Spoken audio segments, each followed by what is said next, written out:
siap mendengarkan firman Tuhan. Kita akan belajar bersama-sama pada pagi hari ini. Kita berdoa sekali lagi. Bapa kami yang di surga, yang kami sembah di dalam nama Tuhan Yesus, kami berterima kasih buat pagi hari ini. Kami menaikkan ucapan syukur kami menaikkan pujian kami sebagai bentuk pernyataan bahwa Engkau Allah kami yang hidup.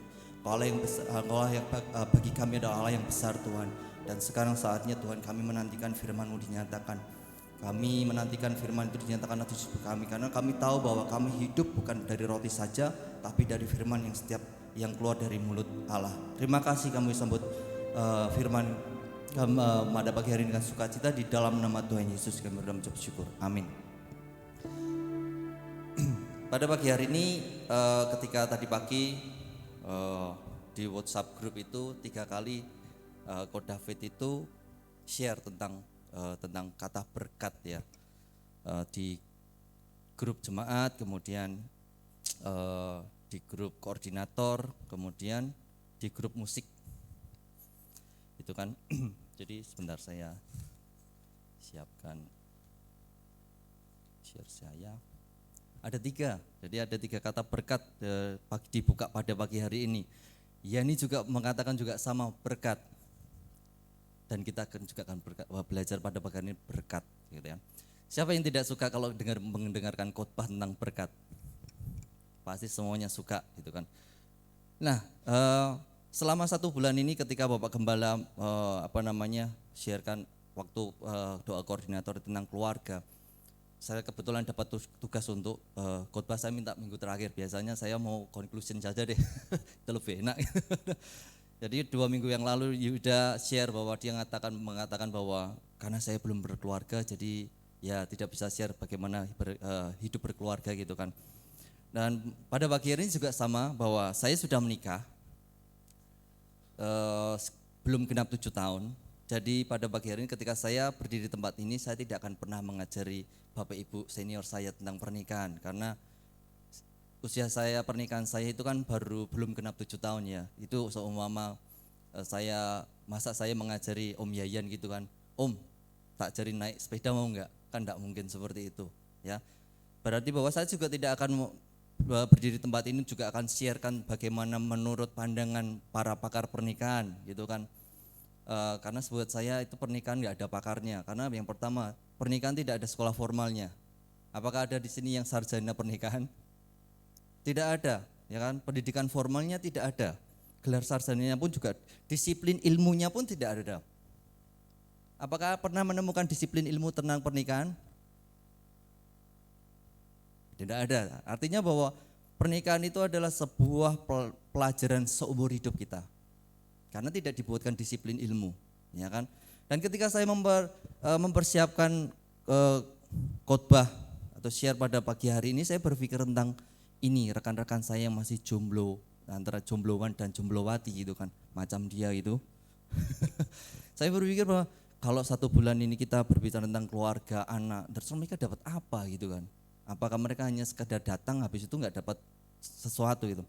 Saya mempersiapkan ini, saya bergumul dalam satu bulan. Jadi kalau saya dapat tugas itu, kenapa saya minta akhir? Karena saya benar-benar well prepare gitu kan, supaya yang berdiri di sini yang berbicara itu bukan Jeffrey, tapi benar-benar Allah sendiri yang memakai Jeffrey untuk menyampaikan apa yang menjadi maksud Tuhan.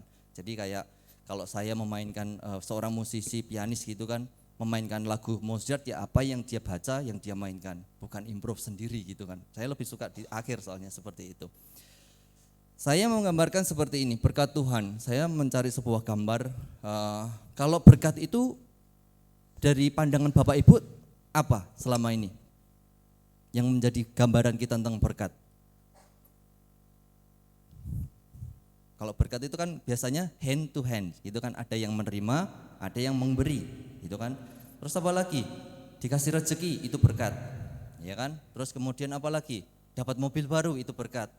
Kemudian istri saya dibilang berkat bulan Oktober, dia dapat back to kembali ke kerjaannya gitu kan. Dia dapat pekerjaan, terus dia dapat proyek-proyek gitu kan, dia ngomong itu berkat. Oke. Yang menjadi berarti konsep kita bahwa kita berkat itu ada yang memberi, ada yang menerima. Selama ini konsep kita, betul enggak?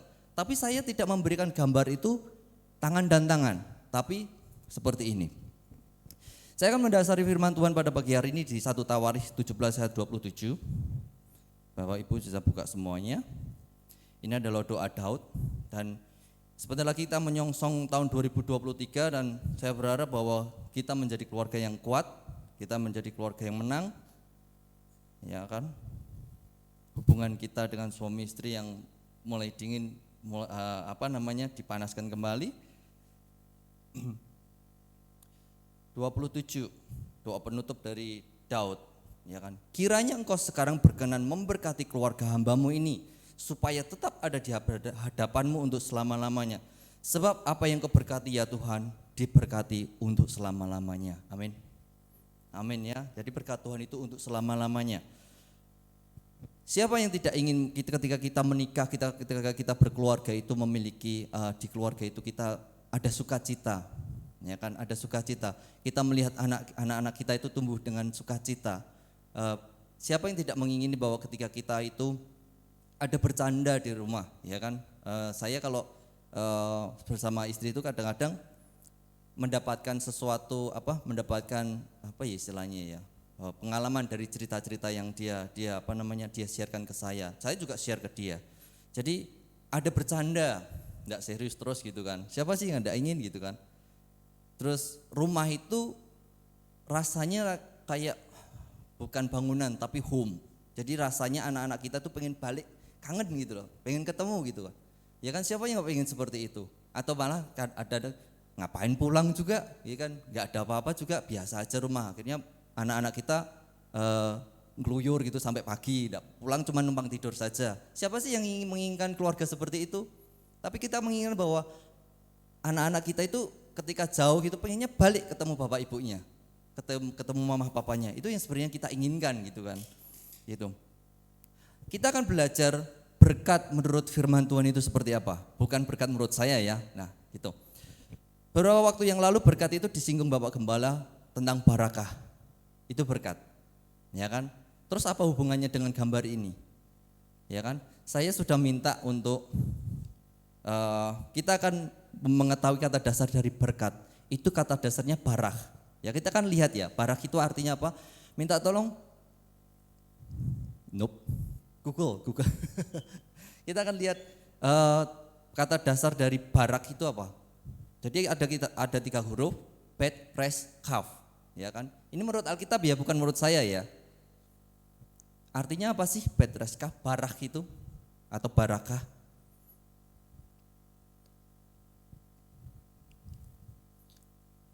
Bisa?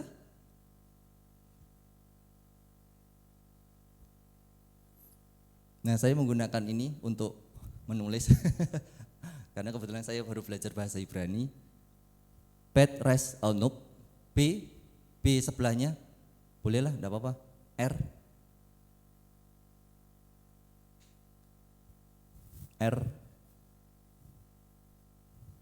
yaitu, nah itu, terus kaf, oh sebelahnya yaitu, Oke, kita akan cari di Google Translate, artinya apa sih? Barak.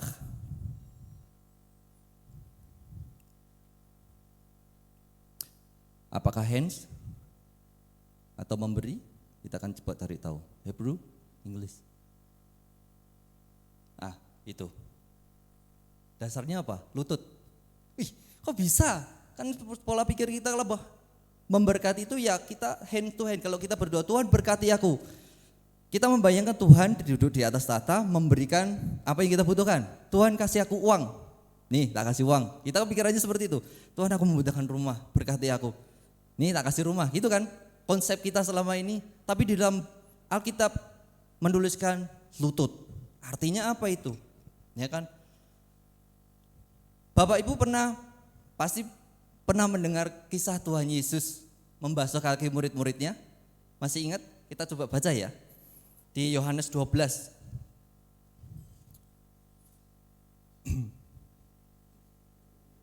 Jangan-jangan kalian bisa mikir, apaan? Ini kok tiba-tiba berkat itu hubungannya dengan lutut gitu kan?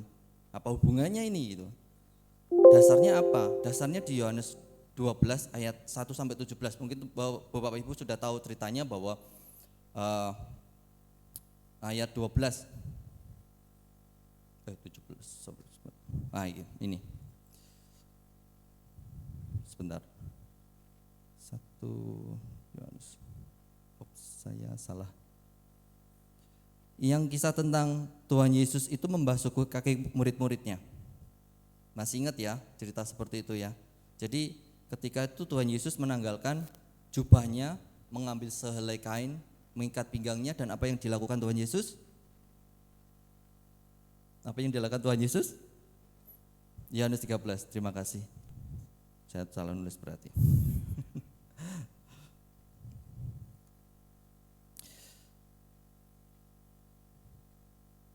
Nah, Bapak Ibu sudah tahu ini ya, apa ceritanya bahwa Tuhan Yesus menanggalkan jubahnya, terus mengikat pinggangnya dan berlutut. Itu yang biasanya kita lihat untuk ditiru gitu kan. Membasuh berlutut ya, bukan berdiri ya, berlutut membasuh kaki murid-muridnya. Murid-muridnya nggak ngerti artinya itu apa. Itu hanya dipahami sama orang-orang yang belajar filsafat Yahudi. Makanya Tuhan Yesus itu seorang rabi. Dia tahu apa yang dia lakukan. Murid-muridnya nggak tahu. Ya kan, kalau kita nggak tahu itu artinya bahwa itu kerendahan hati Tuhan Yesus yang melayani, ya kan. Tapi Tuhan Yesus tahu apa arti berbless. Artinya bahwa ketika kita sedang meminta berkat, berkat itu berbicara tentang lutut. Itu artinya bahwa Raja semesta itu berlutut di hadapan kita dan memberkati kita. Artinya seperti itu. Dan ketika kita melihat bahwa saya mau memperagakan dengan anak saya, kebetulan anak saya masih ada acara di sekolah minggu. Kembali ke gambar pertama tadi. Dan ketika Raja semesta itu berlutut di hadapan kita, kita itu anak, betul? Kita itu anak dan Tuhan itu Bapak kita, ya kan? Ketika Raja semesta itu berlutut di hadapan kita untuk memberkati kita mau minta apa lagi? Apa yang kita minta? Tuhan itu bukan jin, ya kan? Kalau jin itu kan di film itu kan kalau sudah gosok-gosok, ping, minta 3 permintaan gitu kan? Minta apa? Kalau kita bayangkan Raja semesta yang kita sembah itu berlutut di hadapan kita memberkati kita sebagai anak. Kita mau minta apa? Kita mau minta apa lagi? Daud sendiri berkata bahwa tidak ada yang kuingini di bumi ini, hanya Kau. Saya membayangkan kalau Tuhan itu sampai memberkati itu, saya sudah tidak akan berpikir lagi aku minta uang. Saya tidak akan berpikir lagi aku minta rumah Tuhan. Saya tidak akan pernah berpikir lagi aku minta mobil Tuhan. Tapi saya berpikir Engkau cukup. Karena apa? Bukankah kita tahu atribut Tuhan? Dia itu Jehovah Jireh. Dia itu Jehovah Nisi. Dia itu Jehovah Shalom. Atribut-atribut itu melekat di dalam dia. Ketika dia memberkati segala sesuatunya, kita tidak perlu minta. Karena dia akan mengikuti kita. Itu arti bless menurut orang Yahudi, bukan kita. Kalau kita berkat kan berpikir saya ngasih uang ke Vicky gitu kan. Tapi berkat di sini arti Raja semesta itu berlutut. Dasarnya Tuhan Yesus melakukan itu. Artinya apa? Raja semesta itu ketika kita minta berkat itu melayani kita. Dan kita tidak perlu minta apa-apa lagi. Paham di sini Bapak Ibu? Jadi berkat itu bukan hanya memberi, Tuhan aku minta ini, Tuhan minta itu. Tapi ketika dia sudah memberkati, tidak perlu minta pun semua sudah terpenuhi. Amin. Ya, tidak ada kata kekurangan. Di Mazmur 23 ayat 1 bahwa Tuhan gembalaku takkan kekurangan aku. Sudah cukuplah. Ada lakukan. God is enough for me. Benar ya itu ya. Ya udah cukup. Mau apa lagi? Kita mau mobil. Kan enggak kepikiran. Karena Raja semesta itu more than enough atas hidup kita. Ya bisa bayangkan ya berkat itu bless. Enggak ada anak kecil sih. Saya bisa kalau ada anak kecil saya bisa memperagakan. Saya mau enggak bahwa dia itu bapak saya dan saya anak. Jadi ketika saya punya anak kecil, ya kan, ketika saya mau ngomong sama Zif gitu kan, saya biasanya harus menundukkan diri supaya sejajar. Dan saya ngomong seperti itu. Ada anak kecil. Oh iya, sini. Ya sini sama om sini.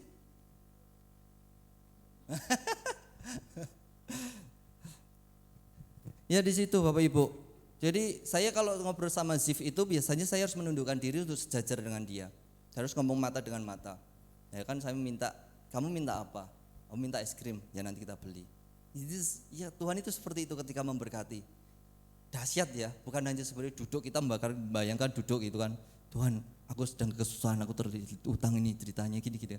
Aku minta Tuhan berkati usahaku. Dan kita berpikir bayangkan Tuhan dari surga gitu duduk ngasih, ini kasih gitu kan. Tapi lebih dari itu. Ya. Artinya ketika kita meminta berkat Tuhan, ini yang harus kita ingat-ingat ya saudara ya. Ketika kita minta bless of God, kita meminta Tuhan berkati aku. Dengan kata lain sebenarnya kita berbicara seperti ini. Tuhan layani aku.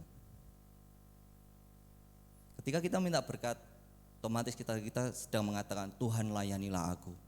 Bukan diberi tapi layanilah aku. Makanya kita hati-hati dengan kata itu ketika kita tidak bisa memberkati orang lain. Ya kan, jangan berharap kita mendapat pelayanan dari Tuhan.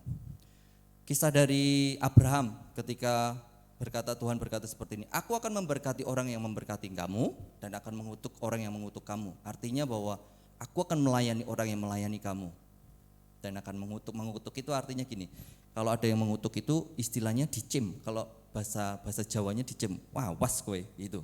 Tuhan itu bertindak seperti itu terhadap orang-orang yang mengutuk Abraham. Ya Bapak Ibu, bahwa berkat itu artinya bahwa kita sedang meminta Tuhan melayani kita. Ya, jadi bukan meminta, bukan memberi, tapi Tuhan melayani kita. Oke, saya akan karena kebetulan hari ini temanya keluarga. Tenang yang para jomblo. Yang jomblo, ini pelajaran juga sangat penting sekali, ya, sangat penting sekali. Mohon didengarkan karena supaya belajar terlebih dahulu sebelum mengambil keputusan menikah. Mau selibat? Sorry. Siapa tahu mau selibat dia mengikuti Rasul Paulus itu kan. Jadi kalau mau selibat tidak perlu mendengarkan ini. Pernikahan adalah sesuatu yang diinginkan Tuhan. Ya, Alkitab kita sangat unik. Alkitab kita dibuka pernikahan dan diakhiri dengan pernikahan. Sadar enggak? Adam mengambil istri sebagai Hawa, menjadikan Hawa menjadi istrinya. Kemudian di kitab Wahyu ditutup, Kristus itu kita jemaat menjadi mempelainya Kristus. Akhirnya artinya bahwa pernikahan itu memang benar-benar sesuatu yang diinginkan Allah. Tentunya pernikahan yang pria dan wanita. Ya kan, pria dan wanita, bukan Jono dan Joni itu kan, atau pernikahan Siti dan juga Aminah. Tidak seperti itu. Itu ada pelajaran sendiri. Kenapa kok kita sebagai orang Kristen itu harus menolak itu, bukan karena Sodom dan Gomora, tidak. Itu tidak alkitabiah. Itu pernikahan yang tidak diinginkan Alkitab. Ya kan? Itu ada pelajaran sendiri. Jadi pernikahan itu adalah sesuatu yang diinginkan Allah. Artinya bahwa dikatakan bahwa manusia itu kan jadi satu daging. Jadi ketika menikah itu tidak ada berkat lagi, berkat suami sendiri, berkat istri sendiri. Karena apa? Sudah jadi satu jersey, satu tim. Itu kan satu tim. Jadi sudah jadi satu. Tidak ada lagi berkat Jeffrey sendiri, berkat Nana sendiri. Enggak, tapi berkat keluarga karena sudah jadi satu. Ya kan? Nah, pertanyaannya seperti ini.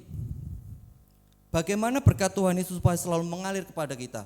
Dalam arti lain bahwa bagaimana Tuhan itu selalu melayani keluarga kita. Karena pernikahan itu yang Tuhan inginkan sebenarnya.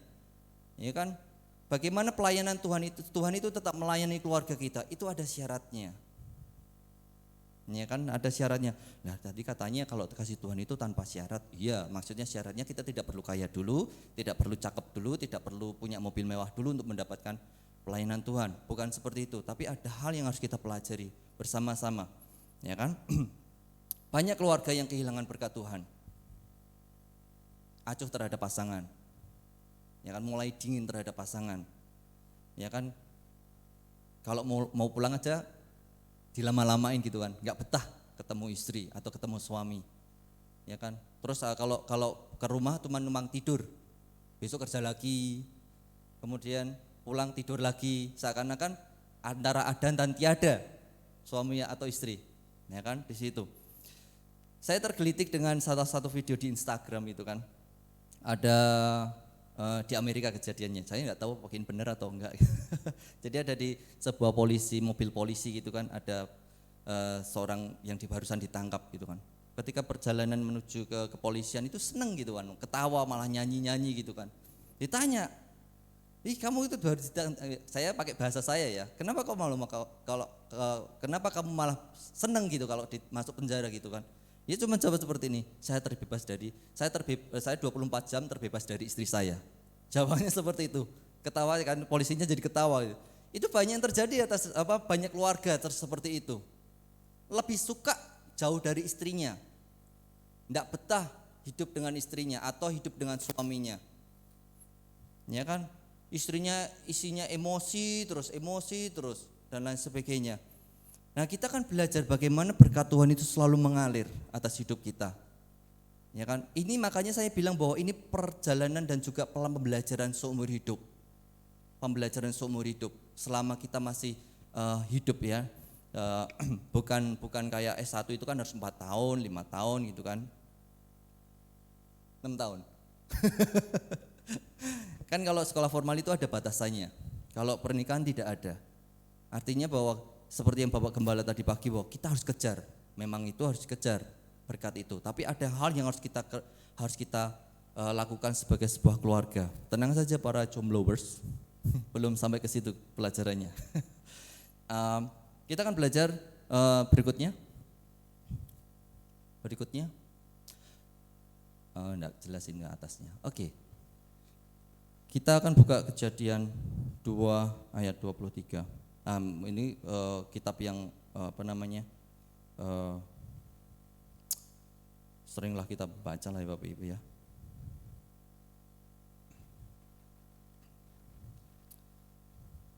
Ya ini kan biasanya ayat yang dipakai untuk pernikahan gitu kan. Ya kita langsung ke intinya saja deh.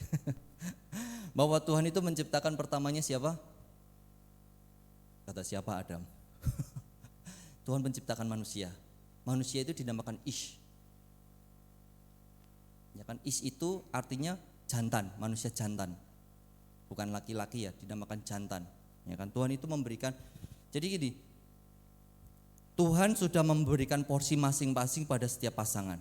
Artinya bahwa nanti kita akan belajar bagaimana supaya kita itu belajar ke situ, gitu kan. Kenapa kok Rasul Paulus juga memberikan statement tentang pernikahan, harus ini harus itu ternyata startnya dari semula. Ya kan, Tuhan menjadikan Ish, manusia itu, ya manusia jantan itu. Yang pertama bahwa Tuhan itu memberikan mandat kepada manusia itu pertama kali. Manusia jantan ya, manusia jantan. Oke lah kita sebut Adam lah, karena itu belum dinamain soalnya. Ya kan, apa yang Tuhan kerjakan bahwa Tuhan memberikan mandat untuk mengelola. Ya kan, untuk mengelola. Terus diberikan hukum bahwa semua pohon itu boleh kamu makan, tapi jangan pohon itu, kamu nggak boleh makan. Oke.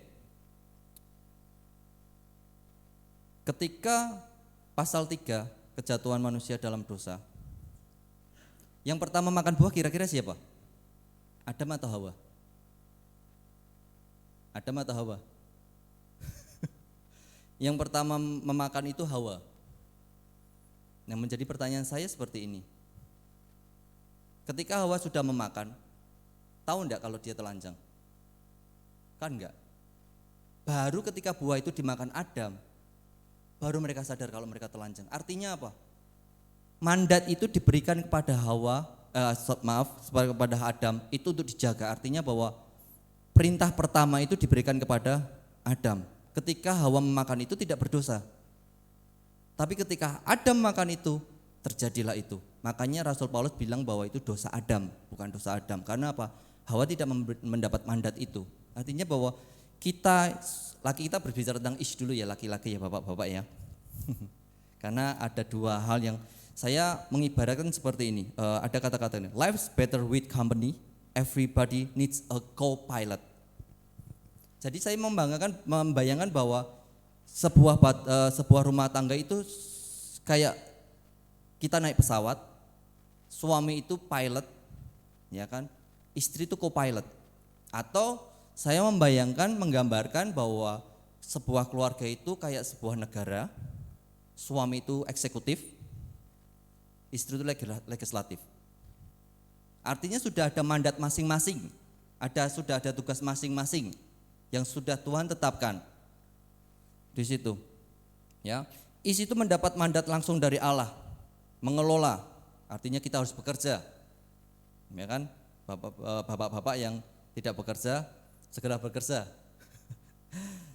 Mandat menjadi imam. Ya, mandat menjadi imam karena apa? Tuhan itu memberikan mandat langsung pada pria, bukan pada laki-laki. Artinya bahwa bapak-bapak kita ada seorang imam. Imam itu bukan ini ya. Makanya saya setuju dengan kata-kata bahwa hai istri, tunduklah pada suami. Tetapi suami kasihilah istrimu. Saya setuju dengan itu karena apa? Mandat itu langsung diberikan pada Tuhan dan imam itu tidak, kalau pernah dengar cerita bahwa Musa itu digeremeng-geremeng sama Harun sama siapa namanya? Maryam ya. Pernah ya dengar itu ya? Apa yang terjadi? Ya. Artinya bahwa ketika Tuhan sudah memilih itu tidak boleh diganggu gugat. Tapi sebagai suami kita harus belajar bagaimana menjadi seorang imam, bahwa imam itu bukan jabatan yang dihormati kayak tokoh agama gitu kan, pakai jubah bagus itu diciumin gitu. Oh tidak seperti itu. Imam itu harus melayani, ya kan? Imam itu harus melayani. Kita sebagai suami, saya sebagai suami juga harus melayani istri saya. Bagaimana saya harus memenuhi kebutuhan materi, kebutuhan rohani istri saya. Itu tanggung jawab saya. Dan ketika kita hari ini sebagai suami tidak memberikan itu, berarti kita sudah keluar dari mandat yang sudah Tuhan berikan. Ya kan, itu kesalahan pertama. Ya kan, di situ. Terus kemudian hakim atas keluarga. Artinya bahwa di dalam Roma 7 ayat 2 dikatakan seperti ini. Kalau saya memutuskan untuk menikah, artinya saya mengambil istri saya, calon istri saya untuk memasuki sebuah hukum. Ya kan? Kalau dia tidak berada di bawah hukum saya, dia bebas mau ngapain saja. Tapi ketika saya mengajak dia menikah, kita menjadi suami istri, artinya bahwa saya mengajak dia untuk memasuki sebuah hukum suami. Artinya bahwa saya bertindak sebagai hakim. Hakim itu memutuskan sesuatu yang baik untuk keluarga, bukan untuk ego saya. Ya, bukan untuk ego saya. Jadi kita dituntut untuk menjadi hakim yang adil. Di situ, ya kan? Terus kemudian mandat Shema. Ini yang harus kita kerjakan, bahwa kalau kita belajar di dalam kita, mandat Shema itu diberikan kepada laki-laki, bukan kepada ibu-ibu. Di kitab Efesus dikatakan gini, bapak-bapak jangan bangkitkan amarah anak-anakmu. Bukan disebut ibu-ibu kan, tapi bapak-bapak. Tapi didiklah mereka dalam kasih. Terus di dalam kitab Yoel kan bilang juga bahwa hati bapak berbalik kepada anak-anaknya dan anak-anak berbalik kepada bapak. Kenapa tidak ibu? Bukan berarti bahwa Alkitab ditulis dalam budaya patriarki ya Bapak Ibu ya, bukan, tapi memang seperti itu. Memang mandatnya Tuhan berikan pada laki-laki. Pekerjaan laki-laki itu menjadi pemimpin keluarga sangat berat. Makanya saya bilang bahwa kita harus belajar untuk sampai ke sana, memenuhi mandat-mandat yang sudah Tuhan berikan, yang sudah Tuhan tetapkan. Ya kan? Kita belajar sebagai seorang suami yang memenuhi mandat dan panggilan Tuhan. Kalau tidak seperti itu, nanti kita akan bahas bagaimana ujungnya, itu kan. Nah kemudian itu bayangkan bahwa suami itu seperti pilot ya. Pilot itu yang menentukan. Eksekutif itu, presiden itu yang menentukan kebijakan, ya kan, memberikan kebijakan, membuat sebuah kebijakan dan mengeksekusi kebijakan itu. Itu tugas sebagai pria, makanya laki-laki harus belajar sampai ke sana. Kita sebagai suami harus belajar sampai ke sana. Gitu. Nah, kemudian berikutnya Isyah. Ya kan, disebut Isyah itu betina. Perempuan. Ya kan, kalau betina itu kan kalau di zaman kita enggak enak, tapi memang bahasa aslinya seperti itu. Betina. Beberapa budaya bahwa ibu itu wanita itu dijadikan konco wingking. Betul enggak? Dianggap kelas 2. Tidak punya hak. Pokoknya suami harus di depan. Pokoknya kamu diam aja, gitu kan. Pokoknya kursi, gitu. Pokoknya kamu bikin kopi aja deh, kamu masak aja deh, dan lain sebagainya, bersih-bersih rumah aja deh. kita akan belajar, ibu-ibu, mandat apa yang Tuhan berikan buat Anda semuanya. Ini dahsyat loh ibu-ibu. Ini dahsyat kalau ibu-ibu dan wanita, ini pelajaran bukan, ini suka ya para jombloers ya. Untuk belajar semua. Ini dahsyat sekali. Seperti yang saya bilang bahwa suami itu kayak eksekutif, istri itu kayak legislatif. Ya kan? Kita kan buka Kejadian 2 ayat 18. Nah, ini gue juga tahu juga ini. Oh, ini berkat untuk apa namanya? Biasanya ayat untuk pernikahan gitu kan.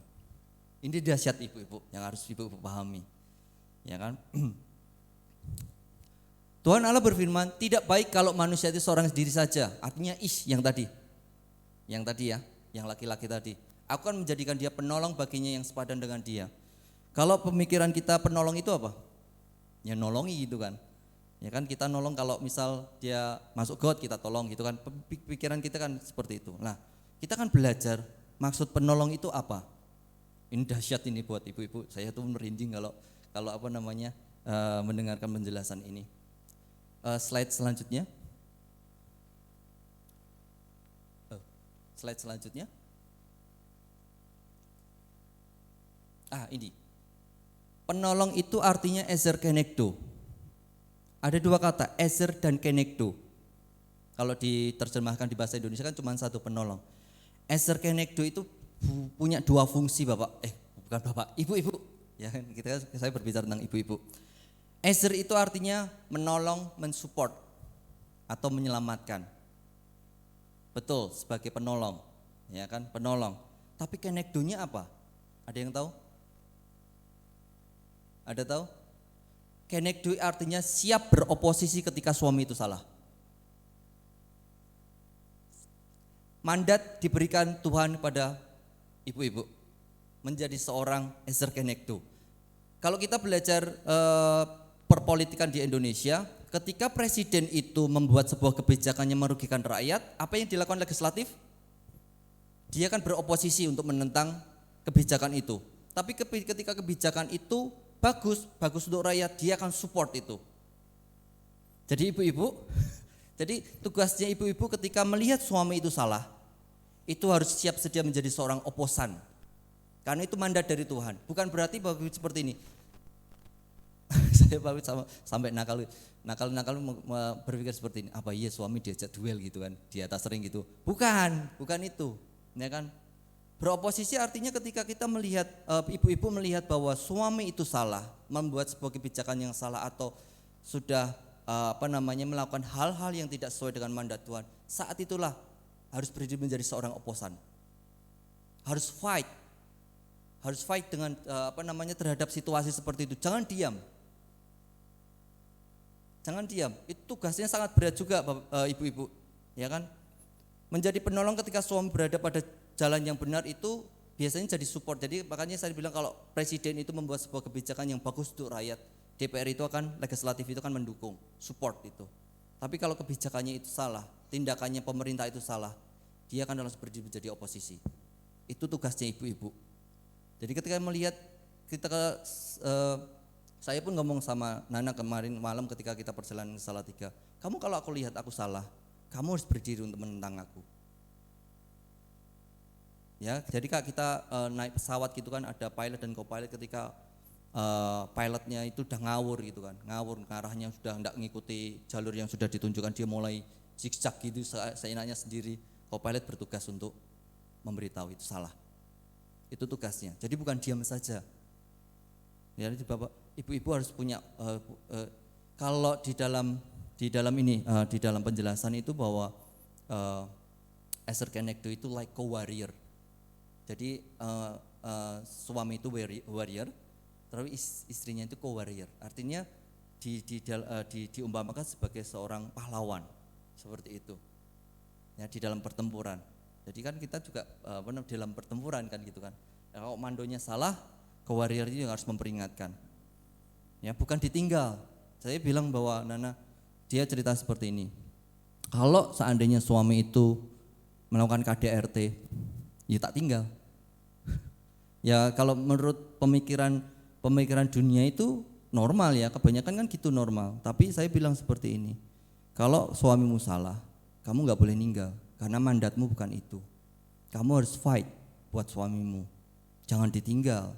Kan kamu penolong, kamu harus siap jadi oposisi, harus mempertahankan rumah tanggamu, bukan ditinggal seperti itu. Apakah kalau kamu ninggal itu akan baik-baik saja?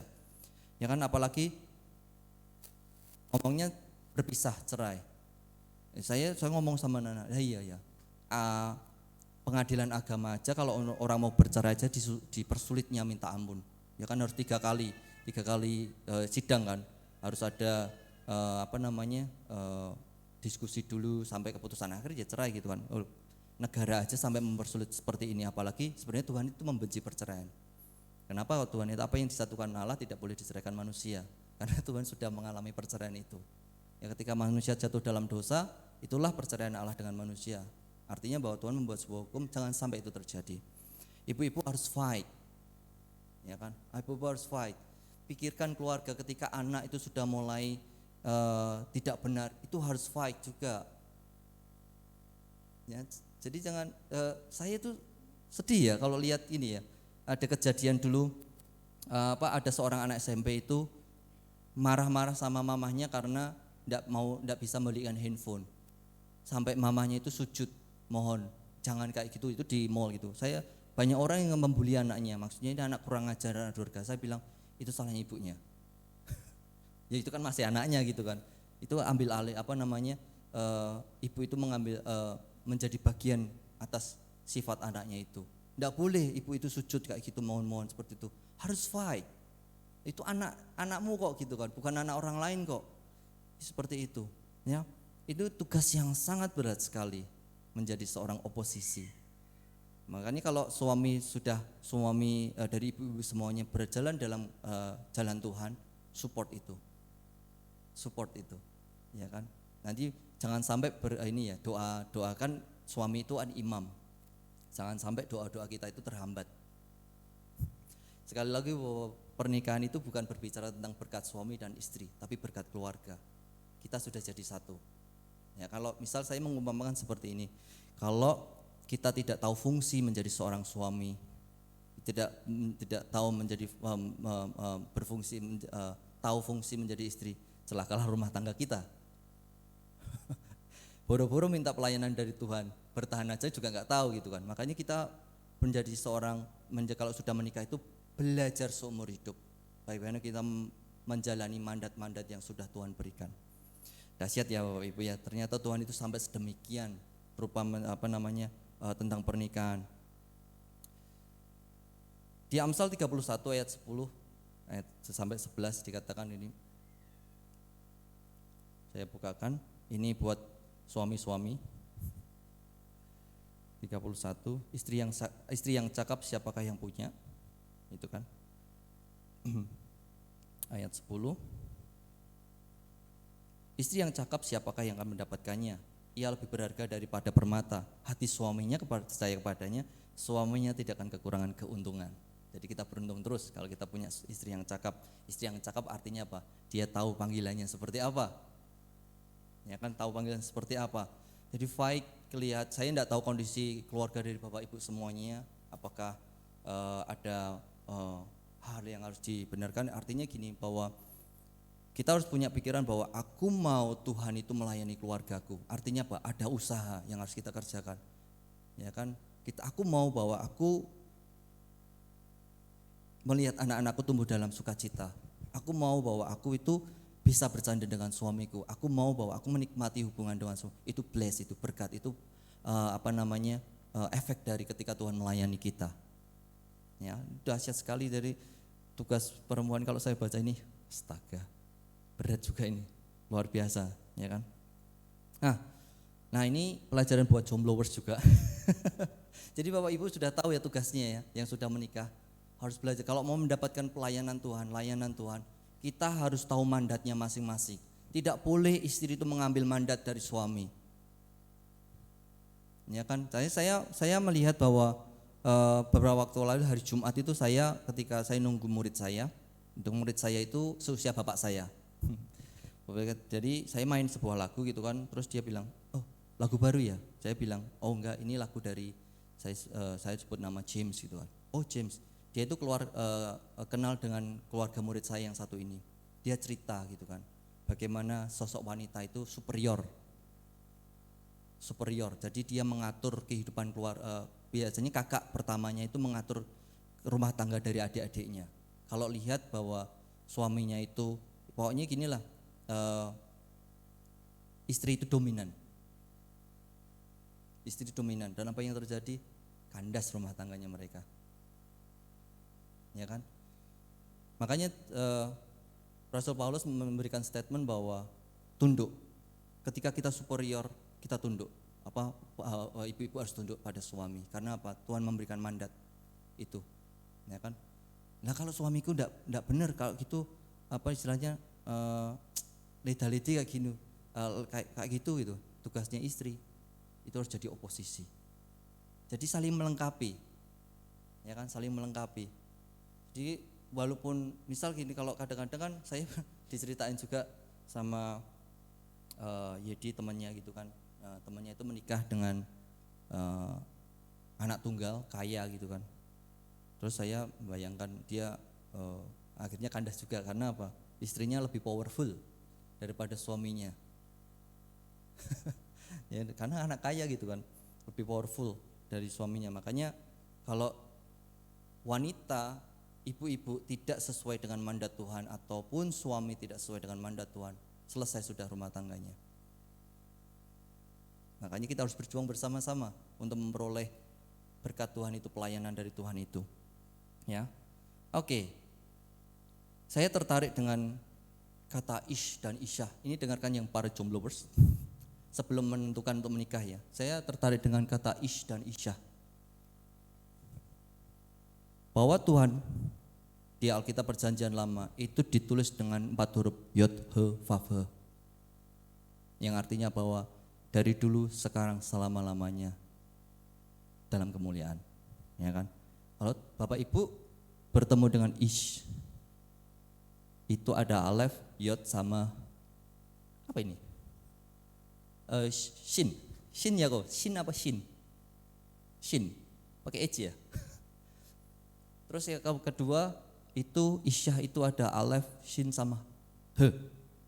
Artinya bahwa Musa menuliskan bahwa laki-laki dan perempuan itu ada unsur Tuhannya. Bapak Martin kemarin bilang selalu hadirkan Tuhan dalam hidup rumah tangga kita. Pada dasarnya Tuhan sudah ada di unsur laki-laki dan perempuan. Ish dan Isyah, ada Yod dan He-nya. Jadi kalau kita baca terjemahan kan laki-laki dan perempuan ya biasa gitu. Tapi kalau kita lihat dari bahasa tulisan Musa, Ish dan Isya itu ternyata Tuhan sudah menempatkan dirinya pada manusia ciptaannya itu. Jadi ada unsur Yod dan He-nya.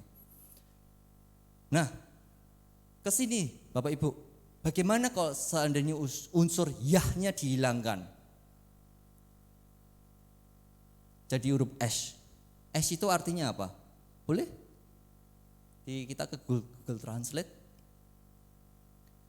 Unsur Yod dan He-nya artinya Tuhan itu enggak ada. Apa yang akan terjadi?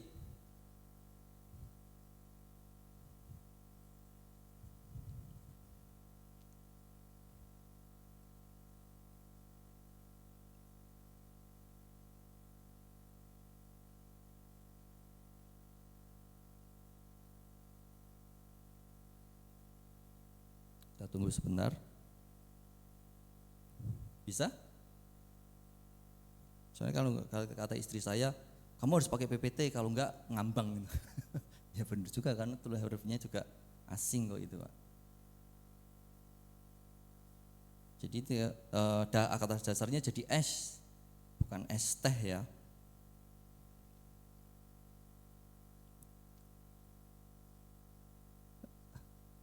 Bisa?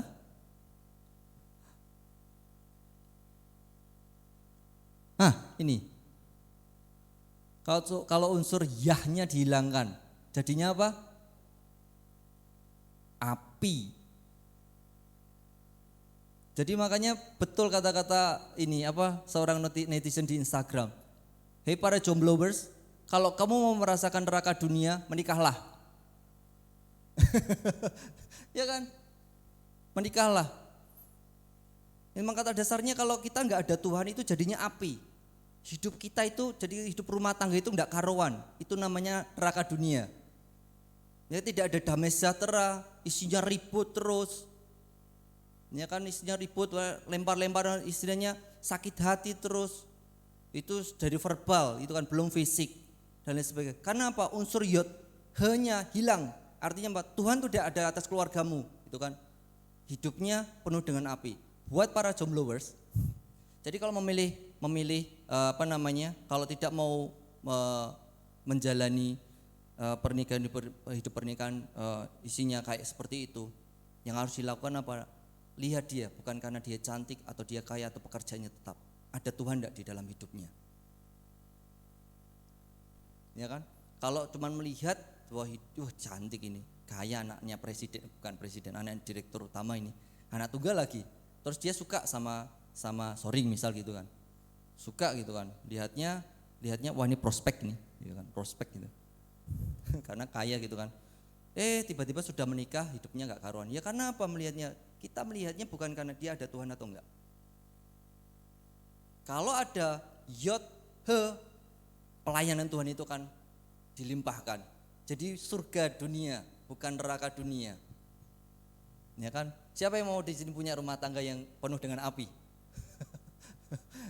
Ya kan? Kalau tidak ada Tuhan, ya saya tidak bisa ngomong apa-apa. Karena saya mendapat sebuah cerita dari istri saya, temannya yang ada di Pontianak gitu kan. Dia teman dari kuliah, jadi dia adik angkatan gitu kan. Sampai sekarang masih komunikasi gitu kan. Sering cerita kepada saya lah mengenai kehidupan rumah tangganya. 9 tahun pacaran, akhirnya menikah. Kehidupannya itu benar-benar tidak seperti yang dia ekspektasikan. Ya kan, setiap kali saya diceritain pertama, salahnya suami harus kayak gini, saya ngasih masukan gitu kan. Lama-lama stop, enggak usah cerita, aku emosi sendiri. Sampai dibilang bahwa aku mau cerai aja. Anaknya masih kecil, pernikahannya masih berapa tahun gitu, mungkin 3 tahun kali ya. Karena apa? Saya bilang bahwa itu suami itu tidak berfungsi sebagai suami. Tidak memberikan penghidupan buat istri. Artinya seperti yang saya tadi bilang bahwa dia tidak sesuai dengan mandat yang sudah Tuhan tetapkan. Ya kan, jadi kehidupannya itu kacau sampai stres gitu kan, apalagi dibarengi dengan keluarga dari si cowok ini yang ngerusui dia gitu kan. Wah, saya bilang wis lah, mesake aku wis ora usah cerita mbak aku wis, enggak usah cerita sama aku wis gitu kan. Ternyata banyak keluarga yang mengalami seperti itu Bapak Ibu. Ya kan? Banyak. Kalau saya enggak. Saya enggak mau lah, saya terus tetap berjuang untuk saya mendapatkan berkat Tuhan itulah. Saya mau bahwa keluarga saya itu dilayani. Saya suka ketika menjalani hari-hari saya itu ketika mau tidur itu share gitu sama istri, cerita gitu sebelum tidur, terus bangun pagi itu anak saya selamat pagi gitu kan, terus nyiumin mamanya, terus kemudian suruh nyiumin saya juga, terus kemudian pura-pura kalau itu ayah kalau belum bangun dipeluk dulu. Dipeluk saya, suruh bangun, ayah keluar gitu. Saya keluar dengan dia, maksudnya saya melihat bahwa anak saya itu happy gitu loh. Dan saya bersyukur dengan semua yang Tuhan kerjakan atas keluarga kami. Apakah kami kaya? Kami tidak berbicara tentang kekayaan, tapi saya berbicara dia Jehovah Jireh. Dia mencukupkan segala kebutuhan kita. Saya istri saya belum full kerja ya, baru 1,5 bulan. Jadi gaji itu full dari saya. Kita punya KPR yang bunganya naik, bunganya naik 2 kali lipat dan bikin pusing juga gitu. Akhirnya pada saat itu harus itu keluar uang ini, keluar uang itu, dan kita total kok lebih dari gajiku ya. Tapi kok kita bisa ya? Kok kita bisa menyelesaikan semuanya itu? Pintu teralis rusak lah, TV rusak lah, handphone dia jatuh lah, apalagi terus dispenser rusak lah, harus servis mobil lah, harus apa lagi, banyak gitu loh. Dan kalau dihitung-hitung itu habisnya banyak gitu lah. Terus belum kita harus membayar KPR rumah lah. Dan saya pikir kita ngobrol seperti ini, kok bisa cukup ya? Ya gak tahu juga sih gitu kan. kalau dihitung-hitung dari segi keuangan kami keluarga, ya bisa kurang dikit lah. Tapi kita masih bisa bertahan, kita masih bisa jajan, kita masih bisa. Saya melihat pemeliharaan Tuhan atas keluarga saya. Karena saya belajar bagaimana saya harus, walaupun saya pernikahan masih muda, saya orang masih muda juga, saya belajar bagaimana saya itu harus memenuhi mandat yang sudah tetapkan saya sebagai Tuhan kepada saya sebagai suami gitu kan. Ya, jadi bagaimana kita harus memperoleh berkat Tuhan, pelayanan dari Tuhan. Suami harus melakukan apa yang Tuhan mandatkan. Dan istri juga harus melakukan apa yang Tuhan mandatkan buat masing-masing pribadi. Ya, di situ. Kalau tidak boleh mengambil alih, bagaimana ceritanya kalau co-pilot itu mengambil alih tugas pilot? Apa yang terjadi? Nggak tahu tujuan sampai mana. Pilot ya pilot, co-pilot ya co-pilot. Tidak boleh sambil mengambil alih mandat di situ. Istri tunduk, suami mengasihi, ya kan? Dan bapak-bapak harus siap dikonfrontasi istri ketika melakukan kesalahan. Ya, jadi kita tidak boleh risih dengan omelan istri kita, karena memang tugasnya istri seperti itu. Ya, kalau kita salah kita pasti diomeli istri. Ya, supaya kita kembali ke track yang Tuhan sudah tetapkan. Pernikahan yang baik adalah suatu persekutuan di mana setiap pasangan saling melengkapi satu sama lain. Kita harus cek pribadi pernikahan keluarga kita. Ya, ketika sebuah keluarga berjalan sebagaimana Tuhan tetapkan, maka Tuhan sendiri akan melayani kita. Yang buat yang belum menikah, pikirkan baik-baik, ya kan? Soalnya banyak saya melihat gini, belajar kenapa ya kok ada rumah tangga yang berhasil, kenapa kok ada rumah tangga itu gagal bahkan sampai bercerai. Terus kemudian banyak hal yang saya pengen tahu gitu kan, sebabnya seperti apa sih gitu kan. Karena budaya kita itu kebanyakan menikah karena usia. Ya kan, budaya kita kan kebanyakan kan menikah karena usia. Udah 30 masa belum nikah sih. Orang tua langsung ngomong, "Kapan kamu nikah?" Itu kan enggak enak, akhirnya yaudahlah cari pasangan gitu menikah gitu kan.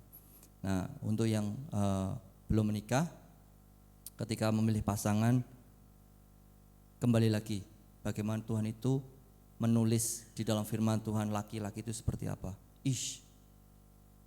Kita harus ada Tuhan dalam hidup kita. Dan sebenarnya ketika kita seorang laki-laki mau mencari pasangan hidup, lihat calon pasangan hidup ada Tuhan dalam hidupnya. Bukan hanya sekedar cantik, bukan sekedar kaya atau pekerjaan mapan, tapi ada Tuhan dalam hidupnya.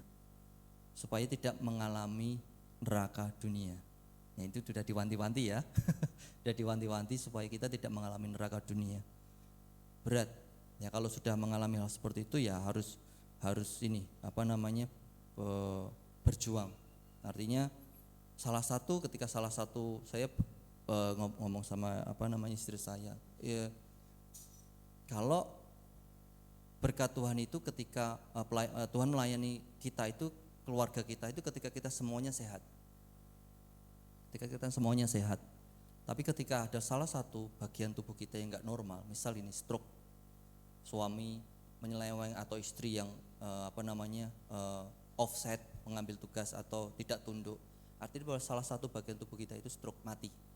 Dan apa yang harus dilakukan? Ya kita harus menyembuhkan dulu. Tidak mungkin lah, maksudnya Tuhan itu memberkati kalau kita itu tidak akur, ya kan? Tuhan itu akan memberkati kita dan melayani keluarga kita kalau kita itu hidup bagaimana yang sudah Tuhan tetapkan. Makanya menuju tahun 2023 kita harus menjadi keluarga yang kuat. Kalau kita bisa kita mau mengalami pelayanan Tuhan, ya kan? Kita harus menjalani apa yang menjadi mandat Tuhan untuk masing-masing pribadi. Kalau enggak ya ditanggung sendiri. Karena saya percaya bahwa ketika Tuhan sudah melayani, Dia adalah atribut-atribut yang diberikan itu kan menaungi hidup saya. Jehovah Jireh, Jehovah Shalom, ada damai sejahtera atas keluarga saya, ya kan, ada kecukupan atas hidup keluarga saya, seperti itu. Ya, kita berjuang bersama-sama. Jangan sampai kasih kita jadi dingin, tapi kita mulai lihat kekurangannya apa, kesalahannya apa. kita perbaiki supaya kita mendapat kasih karunia Tuhan itu. Bahwa berkat Tuhan itu untuk selama-lamanya. Kalau sudah Tuhan memberkati itu, bukan untuk hari itu saja, tapi untuk selama-lamanya. Demikian yang bisa saya sampaikan. Berdoa untuk supaya menjadi berkat buat keluarga di tempat ini. Kedepannya kita memperoleh pelayanan dari Tuhan. Mari kita berdoa. Terima kasih buat pagi hari ini, buat firman-Mu Tuhan. Kiranya Engkau yang akan meneguhkan kebenaran ini atas hidup kami menjadi satu keluarga. Kami menginginkan bahwa Engkau melayani keluarga kami, dan kami pun melakukan apa yang menjadi bagian kami sebagai sebuah keluarga. Terima kasih, kami serahkan kehidupan keluarga kami ke dalam dan kuasa-Mu. Kiranya kasih-Mu itu yang menguatkan kami, dan juga penyertaan-Mu itu yang memampukan kami menjalani kehidupan keluarga kami. Dalam Yesus Kristus kami berdoa mengucap syukur. Amin.